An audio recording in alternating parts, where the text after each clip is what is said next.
Iglesia Filadelfia JB. Perfecciona tu vida con la palabra de Dios.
Vamos a compartir la palabra, hermano. Estamos tratando el Salmo 27 y hoy con la ayuda del Señor vamos a terminar este lindo estudio. Amén. Abra la Biblia ya en el Salmo 27. Yo lo voy a leer de la traducción lenguaje actual, así que si lo quiere leer conmigo, lo puede leer en la pantalla. Dice la santa palabra de Dios, Salmo 27:1. Este salmo lo escribió el rey David, y David dice: Dios mío, tú eres mi luz y mi salvación, ¿de quién voy a tener miedo? Tú eres quien protege mi vida, nadie me infunde temor. Cuando mis malvados enemigos me atacan y amenazan con destruirme, son ellos los que tropiezan, son ellos los que caen. Me puede atacar un ejército, pero yo no tengo miedo. Me pueden hacer la guerra, pero yo mantengo la calma. Dios mío, solo una cosa te pido, solo una cosa deseo.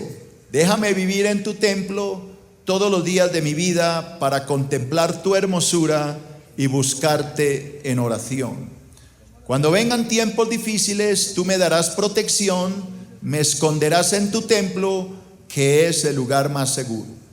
Tú me darás la victoria sobre mis enemigos. Yo por mi parte cantaré himnos en tu honor y ofreceré en tu templo sacrificios de gratitud. Dios mío, te estoy llamando. Escúchame, ten compasión de mí, respóndeme. Una voz interna me dice: busca a Dios. Por eso te busco, Dios mío. Yo estoy a tu servicio, no te escondas de mí. No me rechaces, tú eres mi ayuda, Dios mío. No me dejes solo, no me abandones, tú eres mi Salvador. Mis padres podrán abandonarme, pero tú me adoptarás como hijo. Dios mío, por causa de mis enemigos, dime cómo quieres que viva y llévame por el buen camino. No dejes que mis enemigos hagan conmigo lo que quieran.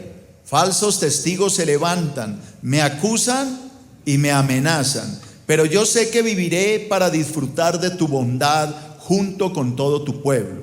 Por eso me armo de valor y me digo a mí mismo: pon tu confianza en Dios. Sí, pon tu confianza en Él. ¿Por qué no le dices eso a tu hermano? Hermano, pon tu confianza en Dios.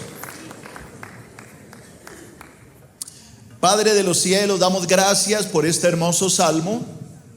Lo coloco en tus manos y te pido humildemente, precioso Señor, que tú hables a través de mi boca por medio de tu precioso Espíritu. Que tu Espíritu Santo sea hablando, usándome como un instrumento para poder enseñar tu preciosa palabra. Me dispongo en espíritu y espero que mis hermanos hagan lo mismo se dispongan en el Espíritu para poder recibir tu palabra. Te lo pedimos en el nombre de Cristo Jesús. Amén y amén. Bueno, este salmo, como les estaba diciendo, lo comenzamos hace 8 días y si el Señor lo permite, la idea es terminarlo hoy para en 8 días traerles un nuevo estudio. Este salmo fue escrito hace más o menos 1000 años antes de Cristo, es decir, más o menos 3000 años atrás. Lo estaba escribiendo el rey David. 1000 años antes de Cristo más nuestra era 2000, pues son 3000.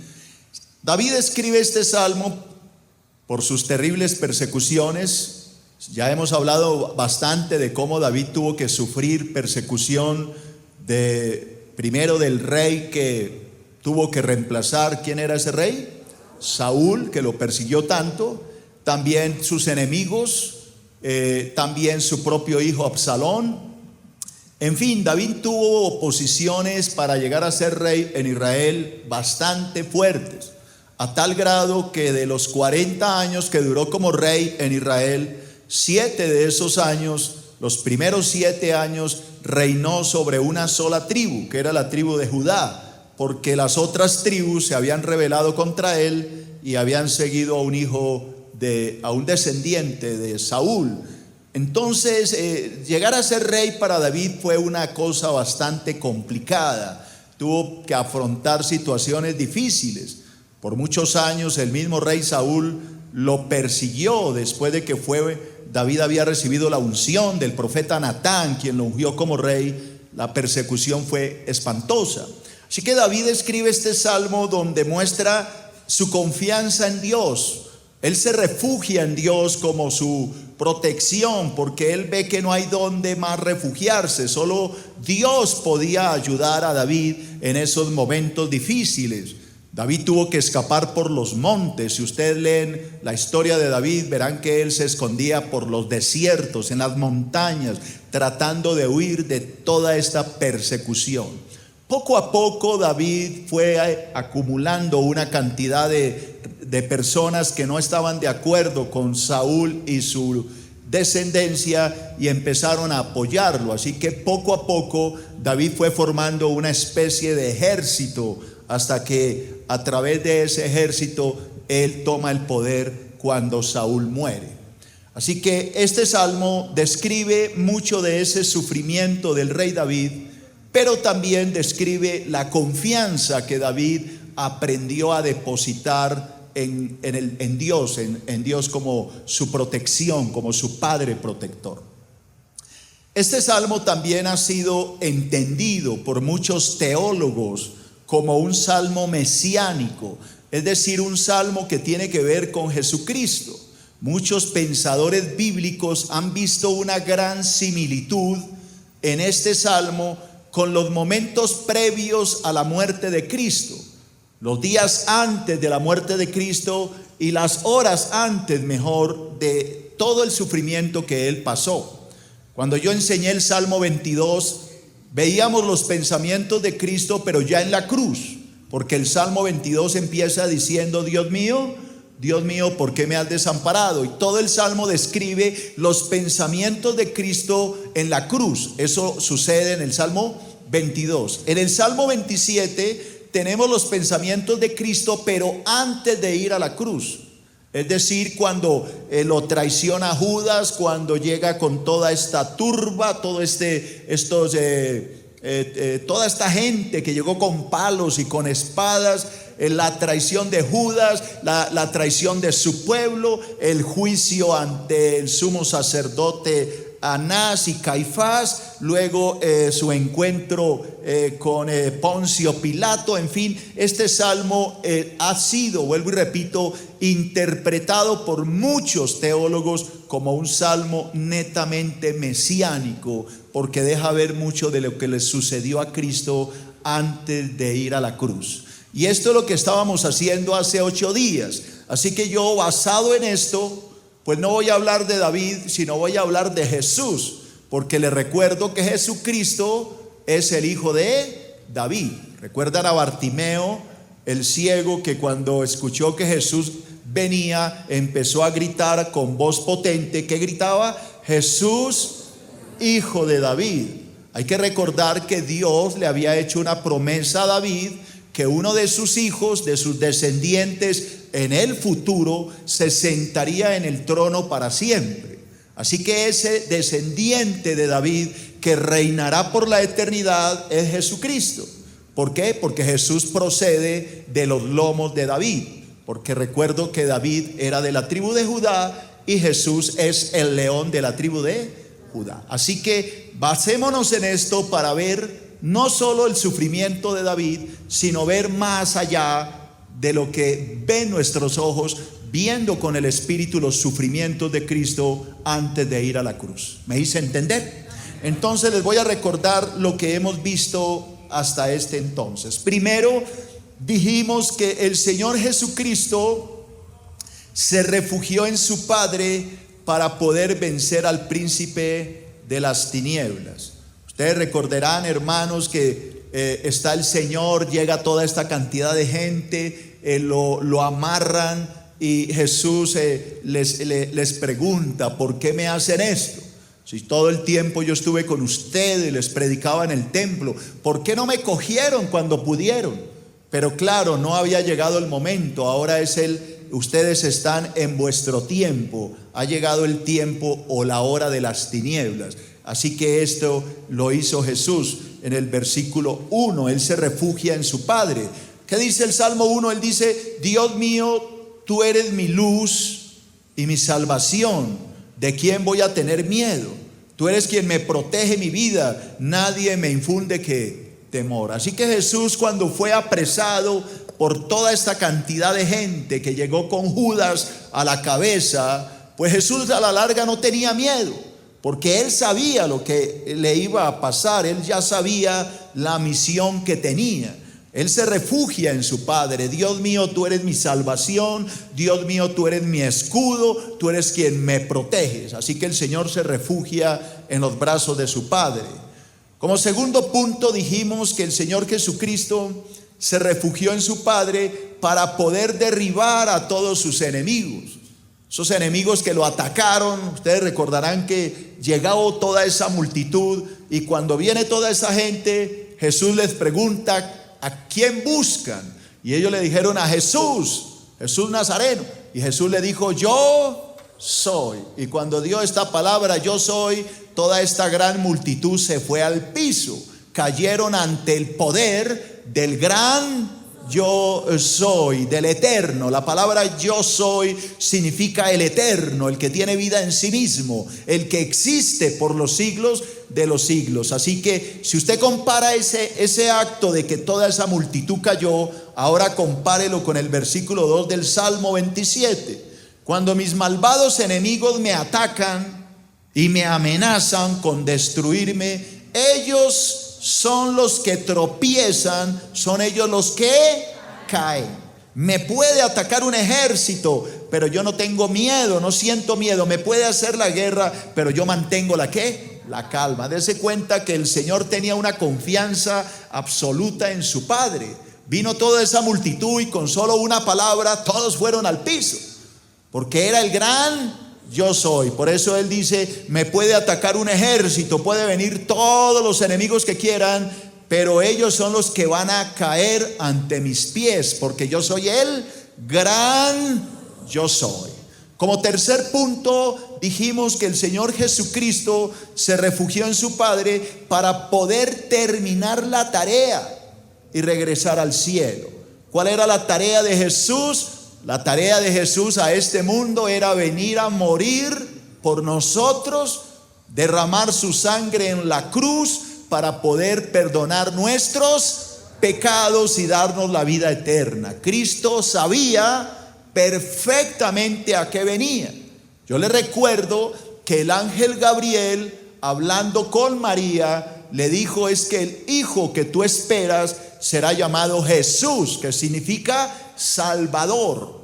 Desde antes de nacer, Cristo ya traía una misión, y era salvarnos del pecado y del dominio del diablo, y para poderlo hacer era absolutamente necesario derramar su sangre, porque sin derramamiento de sangre no puede haber perdón. Era absolutamente necesario. Por eso que Jesús le dice a su Padre en Getsemaní: ¿es posible, Padre, que pase esta copa? ¿Hay otra forma de salvar al mundo sin que yo muera? Y el Padre le dice: no, no hay otra. Entonces Jesús le dice: hágase tu voluntad. Así que el versículo 4, cuando llegó toda esta multitud, Pedro saca una espada y le corta la oreja a uno de los siervos del sumo sacerdote, llamado Malco. Y entonces Jesús se puso enojado con Pedro y le dijo: Pedro, ¿qué estás haciendo? ¿Acaso no he de beber la copa de mi Padre? ¿No entiendes que tengo que beberla? ¿No entiendes que tengo que morir? ¿Para qué sacas la espada si yo tengo que ir a la cruz? Tengo que hacerlo. La copa que mi Padre me ha dado la tengo que beber. La copa era la cruz, era el juicio, el castigo para el perdón de nuestros pecados. Así que compara esto con el versículo 4 del Salmo 27. Dios mío, solo una cosa te pido, solo una cosa deseo: déjame vivir en tu templo todos los días de mi vida para contemplar tu hermosura y buscarte en oración. ¿Qué es lo que está diciendo el Señor? Quiero acabar la obra, quiero ir a la cruz, quiero derramar mi sangre, redimir a este pueblo, porque lo que más anhelo es regresar a mi Padre, volver a donde estaba. Déjame estar en tu casa, quiero estar contigo. Así que el Señor fue a la cruz no obligado, sino que Él mismo dijo: yo amo mis abejas, y el buen pastor su vida da por sus ovejas. No hay nadie mejor amigo que uno que ponga su vida por sus amigos. Jesús puso su vida para poder regresar a su Padre. Recuerda que el Señor dijo: mi comida es que haga la voluntad de mi Padre y que acabe su obra. ¿Por qué quería Cristo acabar la obra? Para poder regresar al cielo. Él anhelaba estar nuevamente con su Padre.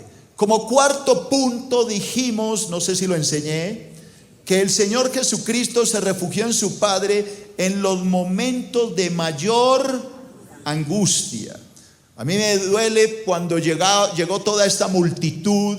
Dice que lo amarraron. Eso lo leímos allá en Juan 18:12. A Jesús lo amarra toda esta multitud y se lo llevan ante Caifás. Allá lo golpean, lo maltratan, y el Señor está allá en medio de esta multitud. Y si yo comparo esto con el versículo 5 del Salmo 27, dice: cuando vengan tiempos difíciles, tú me darás protección, me esconderás en tu templo, en el lugar más seguro. Así que lo llevaron amarrado, pero el Señor se sentía en tiempos difíciles, pero a la vez acompañado de Dios. En los en los peores momentos de nuestra vida es cuando más compañía viene de nuestro Señor. Él no nos deja solos jamás. Recuerde lo que dice la palabra: si algún día lo llevan ante los jueces, no piensen por el camino que van a decir, porque en ese momento les será dado lo que tienen que decir. Dios no abandona a sus hijos. Dios siempre está con todos aquellos que le aman. Aleluya. Como quinto lugar, dijimos que el Señor Jesucristo se refugió en su Padre para alcanzar la victoria sobre sus enemigos.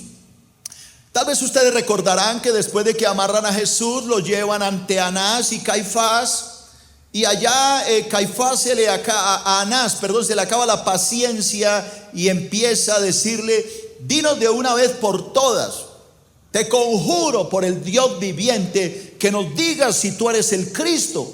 Y entonces el Señor le dice: tú lo has dicho.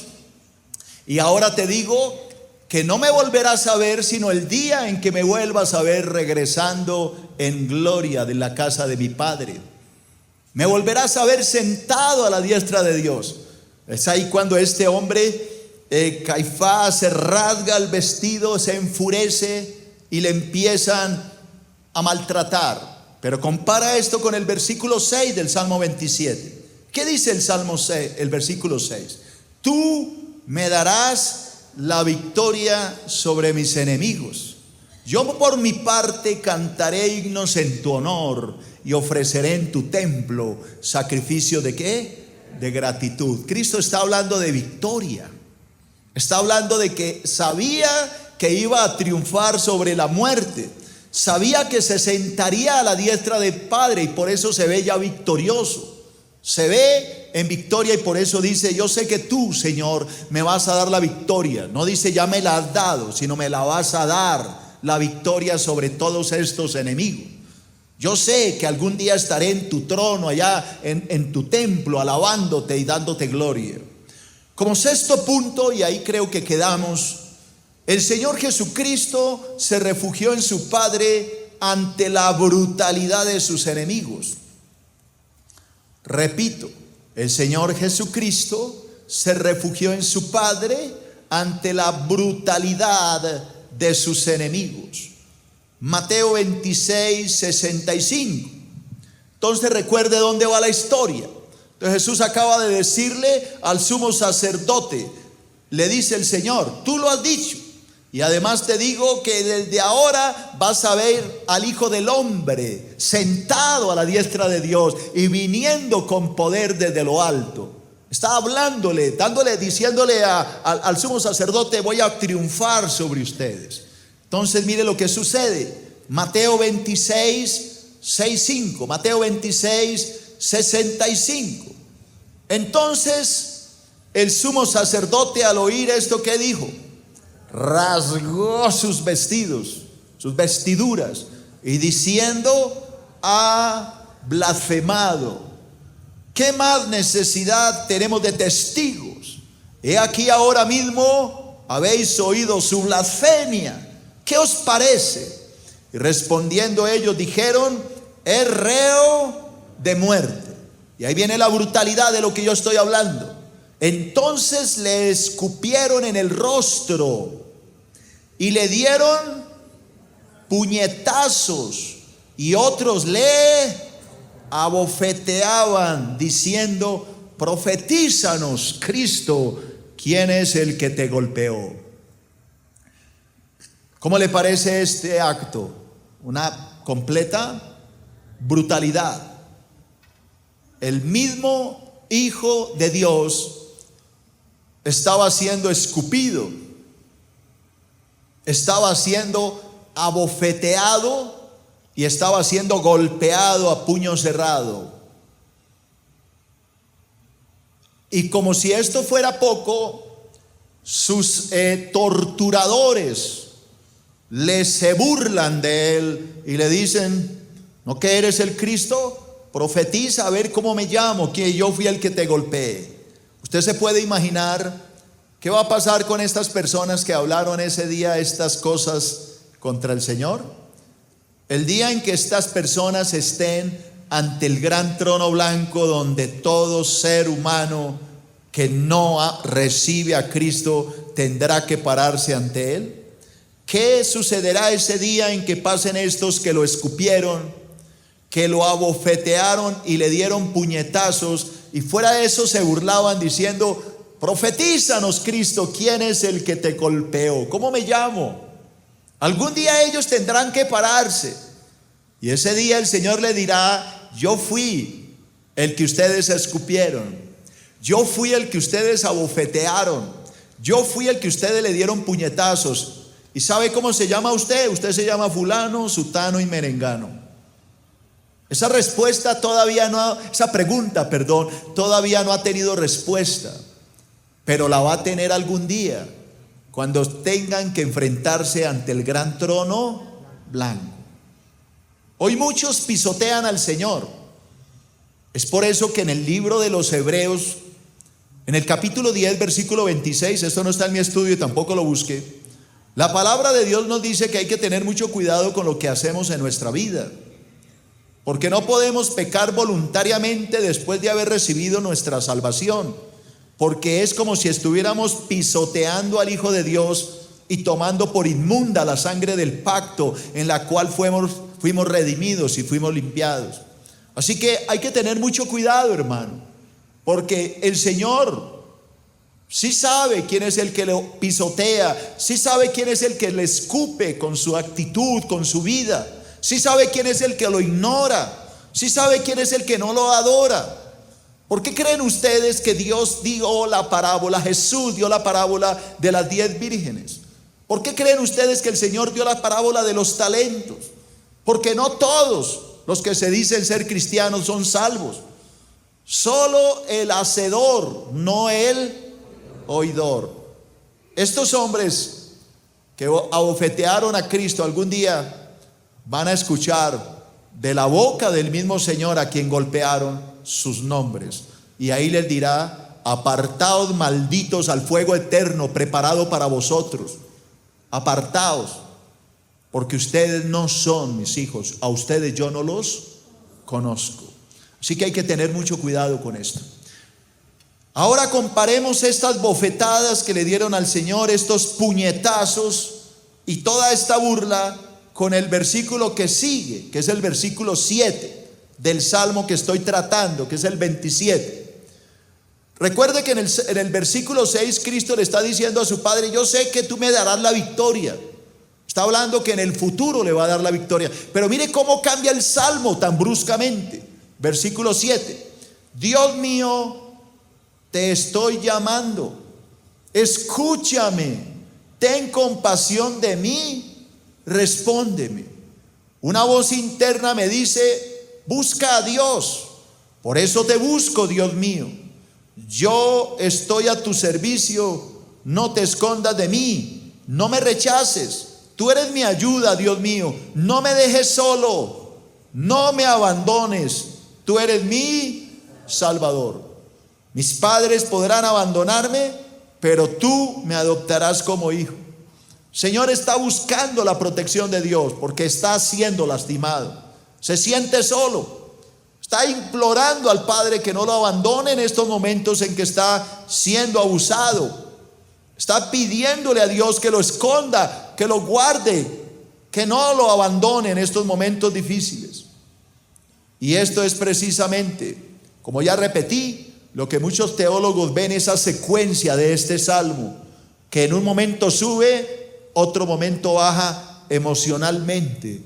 Y es interesante cómo se acopla esto con lo que a Cristo le pasó antes de ir a la cruz.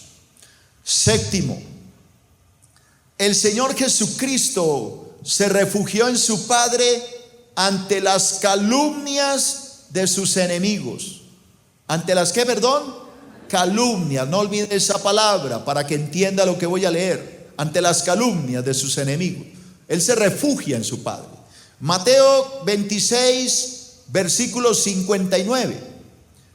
Y los principales sacerdotes y los ancianos y todo el concilio buscaban falso testimonio contra Jesús para entregarle a la muerte, y no lo hallaron, aunque muchos testigos falsos se presentaban. Pero al fin vinieron 2 testigos falsos que dijeron: este dijo, puedo derribar el templo de Dios y en 3 días reedificarlo. Ahora, tenga en cuenta mi punto. Le estoy hablando de falsos testigos, de calumnias, de cosas que él no dijo. Ahí se las estaban inventando. Venía uno y otro y decía: es que este dijo, pero no lo podían probar. Hasta que llegaron otros que dijeron: este dijo que iba a tumbar el templo de Dios y en 3 días lo reedificaría. Cristo nunca dijo que él iba a tumbar el templo. Él dijo: destruyan ese templo y en 3 días lo levantaré. Pero lo que no entendieron es que él no estaba señalando al templo de Herodes, estaba señalando su propio templo, su cuerpo. Cuando Cristo va a la cruz y muere, ese templo fue destruido. Los látigos, clavos en sus manos, la lanza en sus costados, las espinas, los azotes que recibió, los puñetazos, las bofetadas, los escupos. Todo eso fue una destrucción de su templo. El templo es destruido, es metido en la tumba, y 3 días después el templo del Señor se levanta, resucita. Por eso el Señor dijo: destruyan este templo. Estaba hablando de su cuerpo, y yo en 3 días lo levantaré. Pero él no hablaba del cuerpo del templo de Herodes, sino hablaba de su propio templo. Acuérdese que la palabra de Dios dice en 1 Corintios 3, 16 al 18, que nosotros somos templo del Espíritu Santo. Así que el templo de Dios, como enseñé aquel día, no es este lugar. El templo somos nosotros.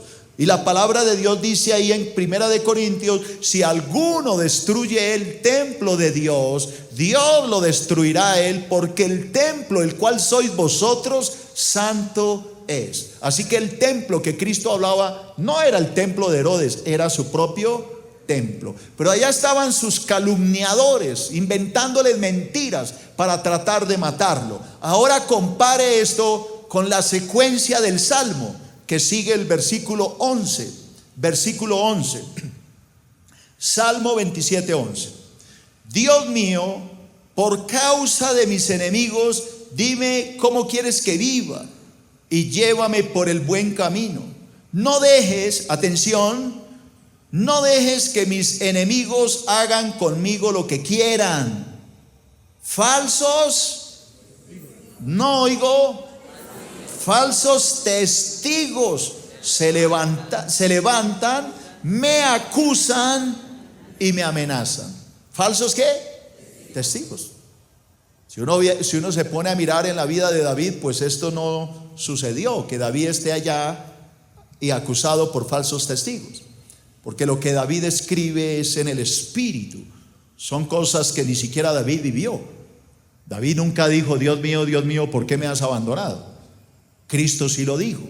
Así que los salmos son mensajes proféticos, son cosas que anuncian lo que iba a venir. Entonces es muy hermoso cómo esto encaja.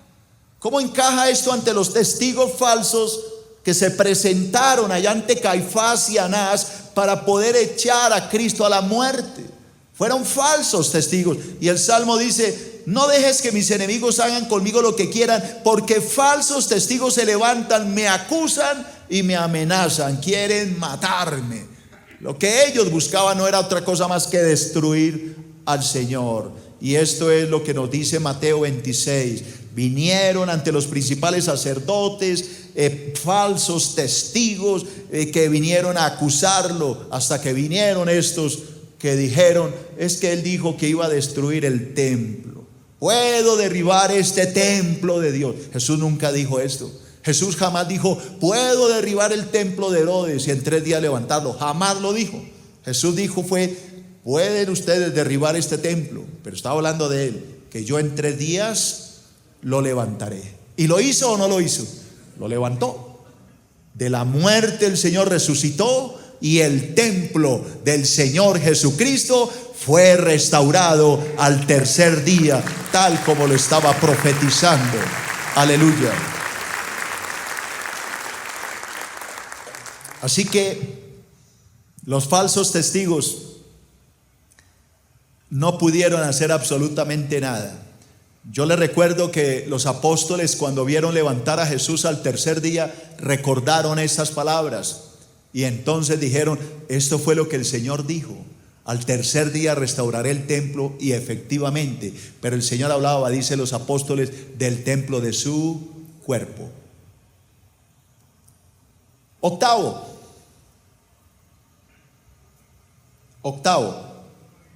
el Señor Jesucristo se refugió en su Padre para vencer la muerte y poder vivir por la eternidad.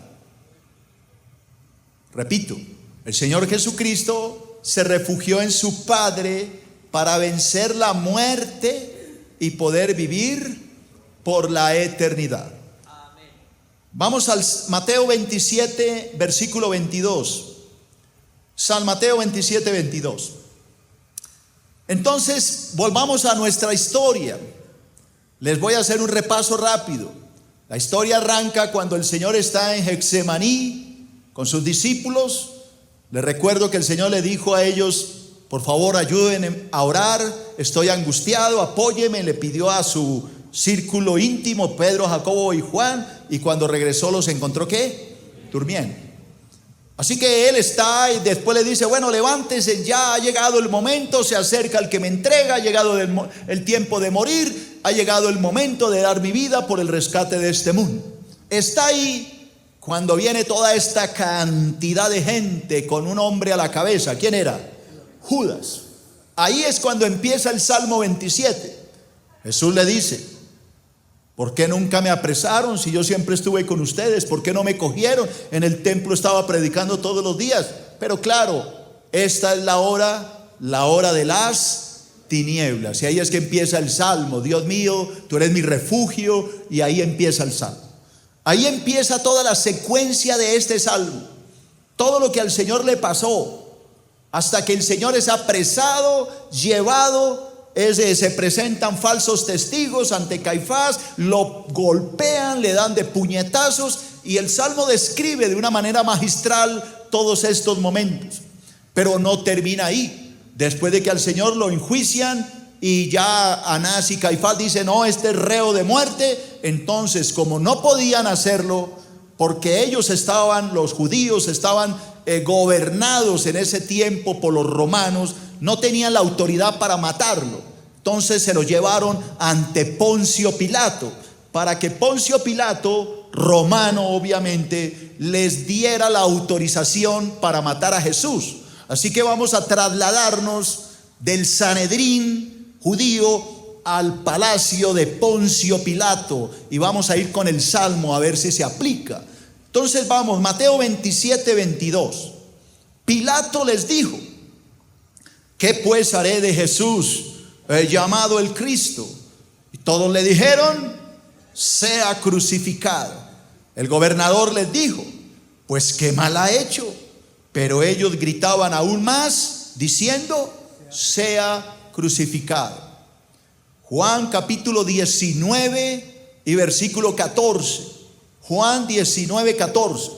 Era la preparación de la Pascua, y como a la hora sexta, entonces dijo a los judíos: he aquí vuestro rey. Pero ellos gritaron: fuera, fuera, crucifícale. Pilato les dijo: ¿a vuestro rey he de crucificar? Respondieron los principales sacerdotes: no tenemos más rey que César. Así que entonces lo entregó a ellos para que fuese crucificado. Tomaron pues a Jesús y se lo llevaron a la muerte. Hagamos una reminiscencia de esto. Ustedes recordarán que Pilato entregó a Cristo lavándose las manos. ¿Por qué? Porque Pilato sabía que Jesús era inocente. Es más, la esposa de Pilato viene y le dice: he tenido un sueño terrible con este hombre. No tengas nada que ver con este hombre, porque este hombre es justo. Sin embargo, Pilato, ante la presión del Sanedrín judío, entrega a Cristo a la muerte. Sabía que era inocente. Lo mandó a azotar a ver si de pronto despertaba la compasión de estos líderes religiosos. Pero no fue así. Sacó a Cristo ensangrentado, coronado de espinas, golpeado, y se los presenta con una capa roja y le dice: he ahí vuestro rey, coronado de espinas y de sufrimiento. Y ellos le gritan: fuera con este, crucifícale. Y él le dice: pero a vuestro rey he de crucificar. Y él le dice: no tenemos más rey que al César, fuera con este. Y entonces Pilato, aún sabiendo que Cristo era inocente, se lava las manos y dice: inocente soy de la sangre de este justo, allá vosotros. ¿Cómo que allá vosotros? Él era la autoridad y lo entregó a la muerte, a pesar de que Cristo era absolutamente inocente. Ahora, Cristo ya estaba en la recta final de su tarea. Tenía que morir. No había retroceso. No había cómo devolver el tiempo. Ya sabía que venía la cruz y venía la muerte. Entonces mire cómo termina el Salmo 27 y versículo 13. ¿Qué dice el Señor? Pero yo sé que viviré para disfrutar de tu bondad junto con todo tu pueblo. Yo sé que viviré. Para ahí, yo sé que viviré. ¿De qué está hablando? Si Cristo está hablando que va a vivir, es porque sabía que iba a morir. Está ante sus verdugos. Lea el Salmo, lea la secuencia. Vienen los enemigos, lo calumnian, se presentan falsos testigos, quieren matarlo, dice el Señor. Pero yo sé, me van a matar, lo sé, pero yo también sé que yo viviré. Viviré para disfrutar, y esto los va a hacer a ustedes emocionar, para disfrutar en el cielo, pero yo no solo, sino con todo tu pueblo.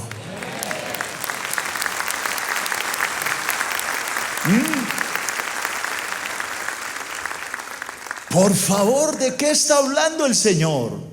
Yo sé que viviré para disfrutar de tu bondad. Le está diciendo a Dios, yo quiero ir al cielo, pero yo no quiero llegar solo. Yo quiero llevarme al pueblo, por los que morí en la cruz, por los que derramé mi sangre. Yo sé, dice el Señor, que yo voy a vivir.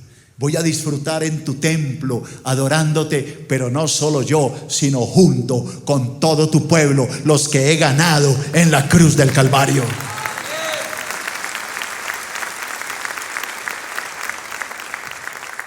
Y entonces termina el Salmo con este versículo. Jesús hace una retrospección en su mente y dice, por eso me armo ¿de qué? De valor. Se necesita mucho valor, hermano, para dar la vida por toda una humanidad, para enfrentar al mismo Satanás y a todos sus secuaces. Por eso me armo ¿de qué? De valor.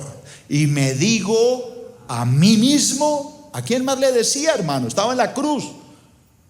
Y me digo a mí mismo, pon tu confianza en Dios. Sí, pon tu confianza en Él y solo en Él.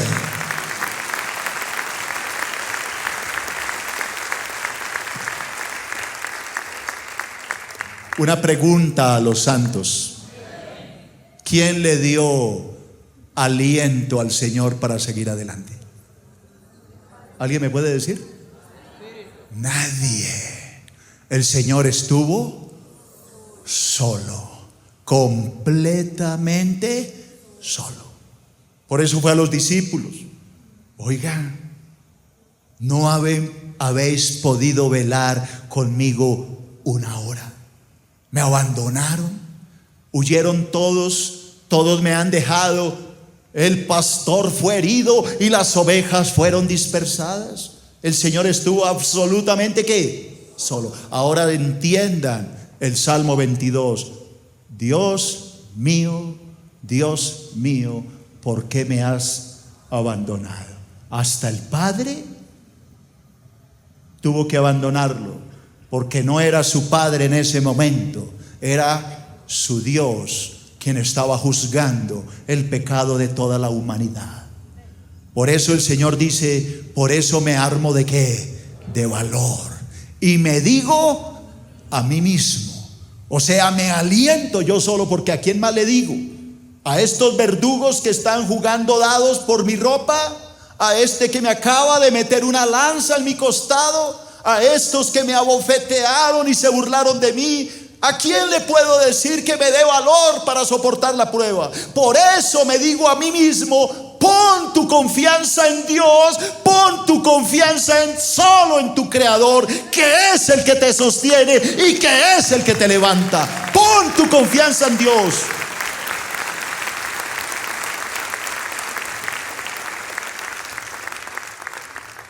Y este es el mensaje para ustedes, iglesia.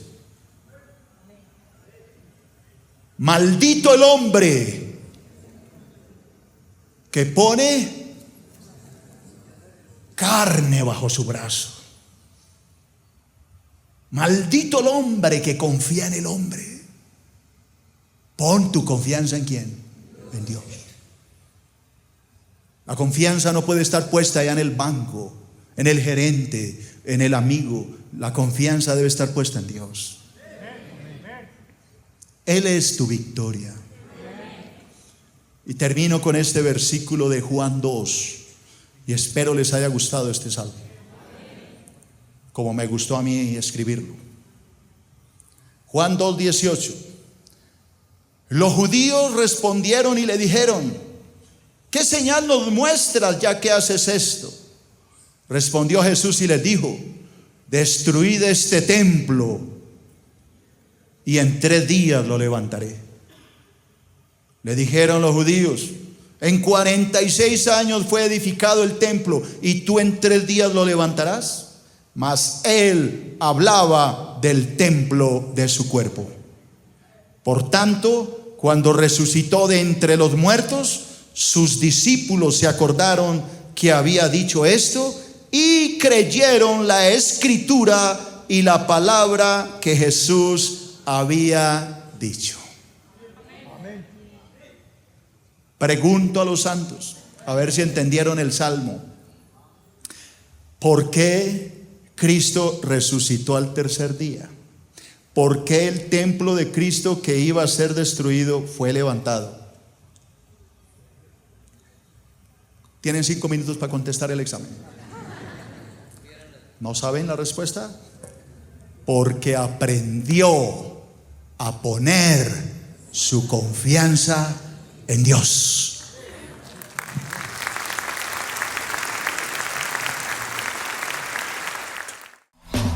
Recuerda que puedes seguirnos en las redes sociales a través de Facebook, Twitter y en nuestro canal de YouTube. Búscanos como Iglesia Filadelfia JB.